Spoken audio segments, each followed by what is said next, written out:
नमस्कार and welcome to all of you in Global Record. दोस्तों, हाल में ही ये न्यूज आई है कि Tata group owned Air India ने 470 एयरक्राफ्ट का ऑर्डर दिया है। यानी कि 470 एयरक्राफ्ट इन लोग ने खरीदने का प्लान बनाया और इसका ऑर्डर ये ऑलरेडी दे चुकी है। 220 एयरप्लेन ये लोग खरीदेंगे यूएसए के एरोस्पेस जायंट बोइंग से और 250 एयरप्लेन ये लोग खरीदेंगे यूरोपियन मैन्युफैक्चरर एयरबस से। उसके बाद 25 एयरबस प्लेन्स को लीज पे भी उठाने का प्लान बनाया इन लोग ने। तो टोटल 495 पैसेंजर एयरप्लेन्स जो है वो ऐड होने वाले एयर इंडिया के फ्लीट में। इनका ऑर्डर ऑलरेडी दिया जा चुका है।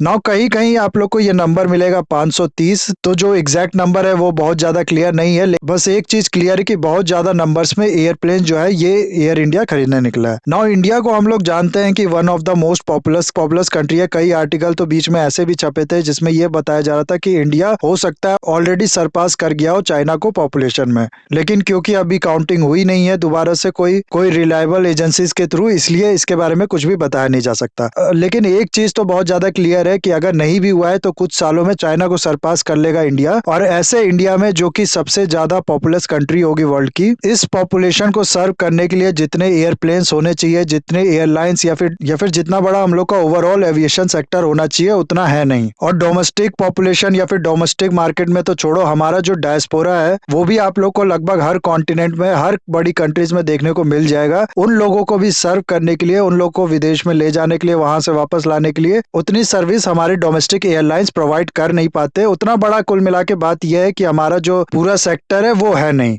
इसलिए ये सर्विस भी हम लोग को विदेशी कंपनी से इंपोर्ट करनी पड़ती है। और इस lack of proper aviation sector development होने के कई कारण है, जिसमें से कुछ कारणों के बारे में हम लोग देखेंगे इस वीडियो में। उसके अलावा दुनिया भर की जो टॉप एयरलाइंस है उसके बारे में देखेंगे। उनके कंपैरिजन में इंडिया की एयरलाइंस कहाँ स्टैंड करती है वो देखेंगे। खासकर से एयर इंडिया कहाँ स्टैंड करती है वो देखेंगे। प्लस इन सब के अलावा और भी बहुत कुछ आप लोग को मिलेगा जानने को इस वीडियो में। बस आपको एंड तक बने रहना है और अगर वीडियो अच्छा लगे तो लाइक, कमेंट, शेयर, सब्सक्राइब जरूर करना है। 1932 में जेके टाटा एयरलाइंस की शुरुआत करते हैं और इनफैक्ट इसके अंदर जो पहला एयरप्लेन्स था वो भी ये खुद ही उड़ाते हैं। कराची से लेके बॉम्बे के जुहू एरोड्रोम और उसके बाद मद्रास तक इस प्लेन को ये लेके जाते। लेकिन फिर 1953 में इसे नेशनलाइज कर दिया गया और सरकार की हो गई फाइनली ये एयरलाइंस। इसका नाम टाटा एयरलाइंस से बदल के एयर इंडिया रख दिया गया। और फिर 1960 में एयर इंडिया एशिया की पहली ऐसी एयरलाइन हो गई जिसके पास जेट इंजन वाला एयरप्लेन आया। लेकिन फिर ये एयर इंडिया लॉस में जाने लगी और फिर 2000 से इसे अलग अलग डिग्री पे प्राइवेटाइज करने की कोशिश होने लगी। लेकिन फिर सरकार ने पूरा मन बना लिया इसे पूरी तरीके से बेचने का और फाइनली 2022 में दोबारा इसे टाटा ने खरीद लिया। आज के टाइम में टाटा ग्रुप की सब्सिडी टेलेस प्राइवेट लिमिटेड इसको ओन करती है और इस समय अराउंड 127 एयरप्लेन इसके फ्लीट के अंदर यानी एयर इंडिया के पास है। लेकिन नवंबर 2022 में टाटा ग्रुप ने यह प्लान बनाया कि हमारे पास जितनी भी एयरलाइंस है, जैसे कि एयर इंडिया विस्तारा, एयर इंडिया एक्सप्रेस, एयर एशिया इंडिया, इन सबको वो एक ही एयरलाइंस के अंदर ले आएगी। इन सबको वो एयर इंडिया के अंदर ही लेके आएगी। तो उस हिसाब से अगर देखा जाए तो इन सब का मिला के एयर इंडिया के पास आज के टाइम में 220 के आसपास एयरप्लेन्स है। और इस समय अगर आप लोग वर्ल्ड की टॉप एयरलाइंस की बात करें तो फ्लीट के हिसाब से आपको नंबर 1 पे मिलेगा अमेरिकन एयरलाइंस, जो कि ऑफकोर्स यूएसए की एक कंपनी है। 934 फ्लीट है इसके पास। उसके बाद दूसरे नंबर पे है डेल्टा एयरलाइंस, ये भी यूएसए की है, 910 एयरलाइंस है इसके बाद। और तीसरे नंबर पे भी आप लोग को यूएसए की ही यूनाइटेड अमेरिकन एयरलाइंस मिलेगी, जिसके पास इस समय 861 एयरप्लेन्स का फ्लीट है। उसके बाद है साउथ वेस्ट एयरलाइंस, 779 इनके पास एयरप्लेन है। चाइना की साउथ एयरलाइंस है उसके बाद 652 एयरप्लेन के साथ। और ये है टॉप 5 जिसमें से एक भी इंडिया की एयरलाइंस नहीं है। टॉप 10 में अगर आप लोग देखोगे तो 10वें नंबर पे आप लोग को मिलेगी इंडिया की इंडिगो, जिसके पास 303 एयरप्लेन्स है। और टर्की एयरलाइंस भी इससे ऊपर है, 9वें नंबर पे है वो, जिसके पास 394 एयरलाइंस है। नाउ अब उन एयरलाइंस की बात करें जो सबसे ज्यादा कंट्रीज में अपनी सर्विस देती हैं, नंबर ऑफ कंट्रीज सर्व्ड के अकॉर्डिंग बात करें तो उसमें नंबर 1 पे आप लोग को मिलेगा टर्की एयरलाइंस, 129 कंट्री में ये अपनी सर्विस देती है। उसके बाद आप लोग को मिलेगा एयर फ्रांस जो कि 91 कंट्री में अपनी सर्विस देती है। ब्रिटिश एयरवे 82 कंट्रीज में। इथोपियन एयरलाइंस भी आप लोग को यहाँ पर मिल जाएगी 81 कंट्रीज में। तो इथोपिया यानी अफ्रीका की एयरलाइंस इसमें मिल जाएगी। लेकिन इंडिया की कहीं भी आप लोग को टॉप 5 में नहीं मिलेगी। और टॉप 5 तो छोड़ो, टॉप 10 में भी आप लोग को यहाँ पर नहीं मिलेगी। उसके अलावा अगर हम लोग रेवेन्यू के हिसाब से बात करें तो नंबर 1 पे है डेल्टा एयरलाइंस, 35 बिलियन का रेवेन्यू है इसका। फिर अमेरिकन एयरलाइंस ग्रुप है, 34.8 बिलियन का रेवेन्यू है इसका। यूनाइटेड एयरलाइंस फिर है उसके बाद 29 बिलियन का। 4th पे है जर्मनी की लुफ्थांसा एयरलाइंस जिसका 19.9 बिलियन रेवेन्यू है। 5th पे है एयर फ्रांस 16.9 बिलियन। इसमें भी टॉप 5 टॉप 10 में कहीं पर भी आप लोग को इंडिया की एयरलाइंस नहीं मिलेगी। टॉप 10 में आप लोग को चाइना की मिल जाएगी, टर्की की मिल जाएगी, यूके, फ्रांस, इन सब की मिल जाएगी, लेकिन इंडिया की एयरलाइंस इसमें नहीं मिलेगी। और ये सब होता है तब जब इंडिया की पॉपुलेशन इतनी ज्यादा है, प्लस इंडिया का डायस्पोरा भी हर कंट्री में आप लोग को देखने को मिल जाएगा। उसके बाद भी ये स्टैटिस्टिक्स है। इसीलिए इंडियंस कभी भी बाहर जाते हैं या बाहर से अंदर आते हैं तो उनको ज्यादातर दूसरे कंट्री की या दूसरे कंट्री के कंपनीज की ही एयरलाइंस का इस्तेमाल करना पड़ता है। ना सिर्फ अगर हम लोग इंडिया की बात करें तो एयर इंडिया इंडिया से इंटरनेशनल सर्विस देने वाली सबसे बड़ी एयरलाइंस है। और सिर्फ डोमेस्टिक मार्केट की अगर हम लोग बात करें तो डोमेस्टिक मार्केट में सबसे बड़ा प्लेयर है इंडिगो। इंडिगो की अगर हम लोग बात करें तो डोमेस्टिक मार्केट में अकेले इसका शेयर है 55.60% का। नौ जैसा कि मैंने आप लोग को बताया कि एयर इंडिया के पास ओवरऑल इस समय 220 एयरप्लेन्स है और 470 जैसा कि ये और खरीद रहा है। ये अगर ऑर्डर फाइनलाइज होता है, इसको डिलीवरी मिल जाती है तो उसके बाद हो सकता है हम लोग को एयर इंडिया भी देखने को मिले टॉप 10 एयरलाइन जो है फ्लीट साइज के हिसाब से उसमें। और इस बीच अगर बाकी जो एयरलाइंस है इस लिस्ट में वो कोई नए एयरप्लेन्स नहीं खरीदती हैं तो एयर इंडिया आप लोग को सीधे मिल जाएगा 7वें या 6ठे नंबर पे।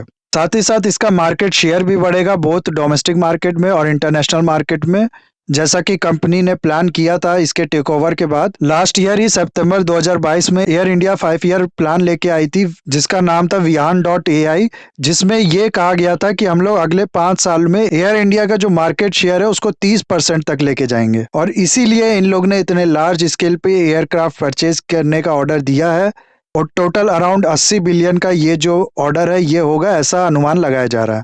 और इस ऑर्डर के बाद prime minister Modi, Emmanuel Macron, Joe Biden, इन तीनों ने भी इस डील को अपलॉड किया है और एक दूसरे को कांग्रेचुलेट किया है इसके लिए। जो बाइडन ने इसे एक हिस्टोरिकल डील कहा है। आप लोग को यहाँ पर मैं बता दूं, जो बोइंग की ऑर्डर हिस्ट्री है उसमें अगर आप लोग देखोगे तो ये दूसरा सबसे बड़ा ऑर्डर उसको मिला है नंबर ऑफ एयरप्लेन्स के हिसाब से, और अगर डॉलर्स के हिसाब से आप लोग को देखोगे तो तीसरा सबसे बड़ा ऑर्डर उसको मिला है।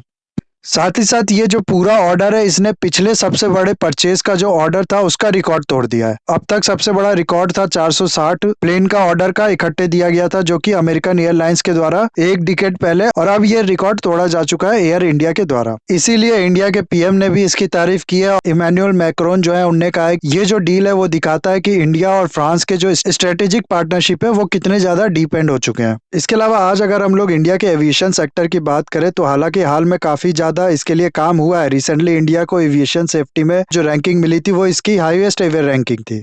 और धीरे धीरे कई गवर्नमेंट की तरफ से स्टेप लिए जा रहे हैं जो एयर टिकट्स है उसको अफोर्डेबल बनाए जाने के लिए, नए नए एयरपोर्ट्स खोलने के लिए, और भी इस तरीके के काफी ज्यादा स्टेप्स लिए जा रहे हैं। लेकिन उसके बाद भी कई शॉर्टफॉल्स हैं इसमें जो कि इसकी तरक्की में और इसकी डेवलपमेंट में रुकावट बने हैं।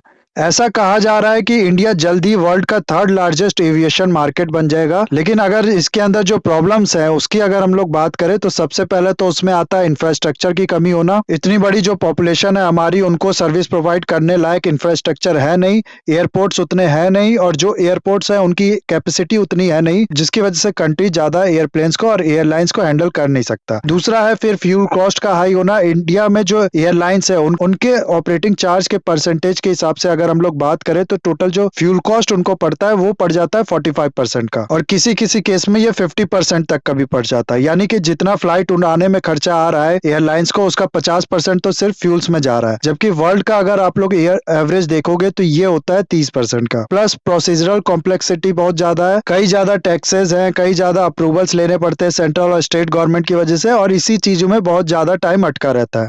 साथ ही साथ ह्यूमन रिसोर्स की बहुत ज्यादा कमी है, जो स्टाफ है उसकी बहुत ज्यादा शॉर्टेज है, और जो स्टाफ ऑलरेडी काम कर रहे हैं, जो एम्प्लॉय ऑलरेडी काम कर रहे हैं वो उतने ज्यादा स्किल्ड नहीं है, जो कि बहुत ज्यादा डेंजरस भी हो सकता है एविएशन सेक्टर के मामले में। इसके अलावा बाकी फैसिलिटीज जैसे कि एमआरओ फैसिलिटीज की कमी है। आज के टाइम में 90% जो मेंटेनेंस और ओवरऑल फैसिलिटी है वो इंडिया आउटसोर्स करता है सिंगापुर, दुबई, यूएई, श्रीलंका और बाकी जैसी कंट्रीज से। ऑल्सो इंडिया में जो मैन्युफैक्चरिंग है एयरक्राफ्ट का या फिर एयरक्राफ्ट के पार्ट का वो बहुत ज्यादा कम है, जो कि एक बहुत नेगेटिव फैक्ट। इंडिया में जैसा बताया जा रहा है कि आने वाले 15 साल में 2000 और एयरप्लेन्स की जरूरत है प्रॉपर सर्विस प्रोवाइड कर पाने के लिए जो इंडियन पॉपुलेशन है उसको। नाउ अब ये जो इतने भी एयरप्लेन्स है इसको इंडिया को खरीदना पड़ेगा बाहर से, प्लस इसके जो पार्ट्स होते हैं मेंटेनेंस के टाइम पे या फिर बाकी चीजों में जो चेंज होंगे या फिर बाकी टाइम पे जो चेंज होंगे उसको भी मंगाना पड़ेगा बाहर से। तो इस तरीके से बहुत ज्यादा पैसा जो है देश के बाहर जाएगा।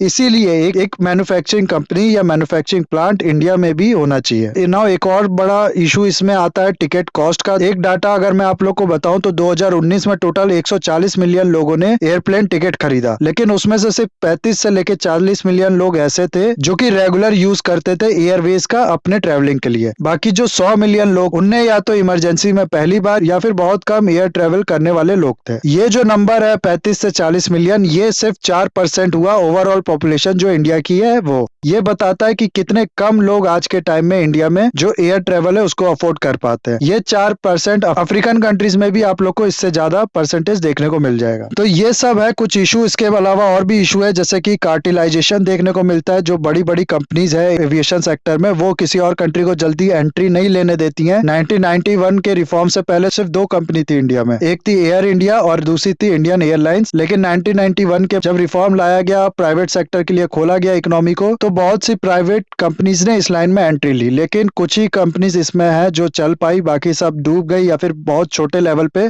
अपना काम कर रही हैं। तो जो बड़ी बड़ी कंपनीज उभर के सामने आई, उनने अपना कार्टेल बना लिया। किसी दूसरे कंपनी को ये लोग जल्दी बड़ा नहीं होने देते या फिर एंट्री नहीं लेने देते हैं। इन्हीं सब रीजंस की वजह से इंडिया के एविएशन सेक्टर को सिक मैन ऑफ इंडिया कहा जाने लगा। नाउ गवर्नमेंट इस लाइन में काफी काम कर रही है। जैसे कि सबसे पहले तो स्टार्टअप प्रमोशन के लिए गवर्नमेंट ने काफी काम किया है, जिसकी वजह से कुछ स्टार्टअप्स इसमें भी उभर के सामने आएंगे। उसके अलावा उड़ान स्कीम गवर्नमेंट लेके आई है, जिसके अंदर जो एयर ट्रेवल है उसको अफोर्डेबल बनाने की बात की गई है। उड़ान का फुल फॉर्म है उड़े देश का आम नागरिक। इसमें देश के जो छोटे छोटे एयरपोर्ट्स है, छोटे छोटे कोने जो हैं, उनको बड़ी सिटीज से कनेक्ट करने की बात की गई है एयरलाइंस नेटवर्क के द्वारा। और एयर टिकट का जो प्राइस है उसे बहुत ज्यादा कम करने की बात की गई है, जैसे 2500 रुपए पर आवर फ्लाइट का टिकट होना चाहिए, ऐसे डिसीजन लिए गए। इस स्कीम का एम है लोग ज्यादा से ज्यादा एयर ट्रेवल का यूज करें, जिसकी वजह से उनका टाइम काफी ज्यादा बच सके और वो टाइम फिर यूजफुल पर्पस के लिए इस्तेमाल हो। Also national civil aviation policy 2016 में भी लेके आई थी गवर्नमेंट, जिसके अंदर कॉम्प्रिहेंसिवली